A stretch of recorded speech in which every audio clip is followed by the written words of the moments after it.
The Louisiana Territory encompassed a wide swath of land in the middle of the North American continent. Thomas Jefferson purchased the land from France in 1803, and by mid-century, the population in portions of the territory had increased dramatically. Their next step was to apply for statehood through the United States Congress. Missouri was one such territory, primed for acceptance as a full and equal state. At the time of its application, however, there was already a balanced number of free and slave states. The sectional divisions of the nation were evident in the hard-fought negotiations over whether Missouri would enter the Union as a slave or free state. The admission of Missouri as a new state is an excellent illustration of how Congress sought to maintain a perfect equilibrium between the number of free and slave states. In 1819, right before Missouri applied for admission to the United States, there were 11 free states and 11 slave states. The balance was politically important. The North had a larger population, which gave that region an advantage through the proportional representation of the House of Representatives. The Senate, however, was evenly balanced between free and slave states because each state had equal representation in that chamber. For a bill to become a law, it had to be passed by both bodies of the legislature. Therefore, the balanced Senate prevented either region of the country from mandating policy concerning the contentious slavery issue. Slavery was already a common practice in the Missouri Territory that was applying to become a state, which concerned the northern senators. If Missouri came into the United States as a slave state, it would tip the balance of the Senate in favor of the South. Another issue that concerned the North about Missouri's application for statehood was the fact that it was the first territory from the region of the Louisiana Purchase that was prepared to enter the Union as a state. Missouri's slave status would set a precedent for future states forming from that area. The South also worried about attempts by Northern senators to limit slavery within the new state. Debate over Missouri's admission was heated in the Congress and lasted for months. Henry Clay, a leading congressman from Kentucky, is credited with putting together a compromise that resolved the issue. A key component of his plan hinged on the fact that Maine had also petitioned the Senate for admission to the Union. Maine had previously been part of Massachusetts and was slated to become a separate state. Clay's Missouri Compromise included the following provisions. First, Maine and Missouri would both enter the Union. Maine would enter as a free state, and Missouri would enter as a slave state, thus preserving the balance in the Senate. Second, the rest of the Louisiana Territory would be subject to a geographic division at the 36° 30 north line of latitude, Missouri's southern border. Slavery would be prohibited north of the line, except in Missouri. Slavery would remain untouched south of the line. The Missouri Compromise passed both bodies of Congress, and James Monroe signed it into law in March 1820. The seeds of sectionalism were beginning to sprout. Westward expansion was a pivotal issue in the 1844 presidential election. The nominating convention was at an impasse between the two Democrats until the party finally nominated James K. Polk from Tennessee. He was a true expansionist who wanted to annex Texas and take claim of Oregon and California.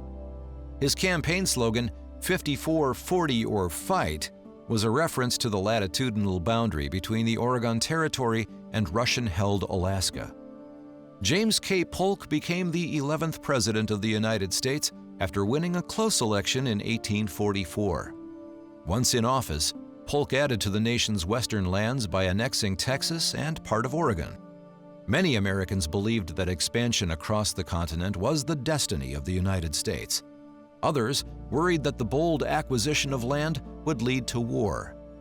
Manifest destiny was a phrase coined to describe the belief that America was destined to expand and settle the entire continent of North America.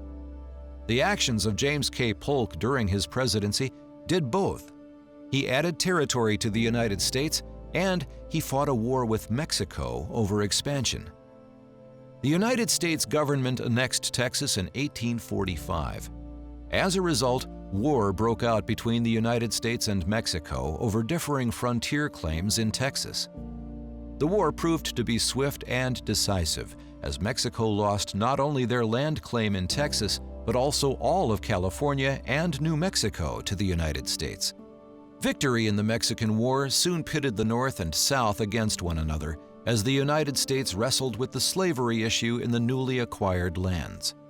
Sectionalism intensified, and the United States quickly headed down the path towards civil war. The Compromise of 1850 was 4 years in the making. Northern and Southern politicians engaged in heated attacks on one another over the status of slavery in the Mexican Cession.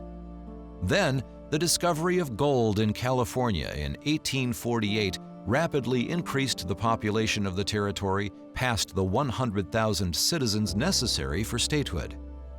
As a part of their plan of statehood, Californians drew up a state constitution that outlawed slavery in the proposed state. Southern politicians had 2 objections to California's admission as a free state. First, Southerners argued that the exclusion of slavery in the territory violated the Missouri Compromise. Second, Northerners already controlled the House of Representatives, and Southerners feared the admission of California would upset the balance of free and slave states in the Senate. Northern and Southern representatives argued bitterly over California. Despite the Compromise of 1850's passage, sectional tension over slavery was eased for only a short time. The expansion of U.S. territory to the Pacific Ocean had happened quickly and, some would say, inevitably. As populations of Western areas grew to the level of statehood, the issue of slavery had to be continuously negotiated through compromise. 4 issues in the last years of the 1850s further polarized the nation over the issue of slavery and pushed the North and South toward open conflict in the Civil War. The issues were each political in nature, and some involved increasing violence. The Kansas-Nebraska Act was an unsuccessful attempt to use popular sovereignty as a solution to the slavery question.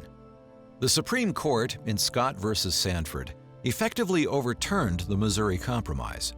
John Brown's raid on Harper's Ferry marked an escalation of violence over the slavery issue. These events represent mounting sectional division. The trigger event that prompted the outbreak of the Civil War was Abraham Lincoln's Republican victory in the 1860 presidential election. No one of these events is responsible for the Civil War. Instead, the cumulative effect of many events led to the conflict. Upon Lincoln's election, South Carolina voted to secede from the United States. Mississippi, Florida, Alabama, Georgia, Louisiana, and then Texas followed South Carolina's lead. These lower South states were the original 7 members of the Confederate States of America. Virginia, Arkansas, Tennessee, and North Carolina also joined the Confederacy.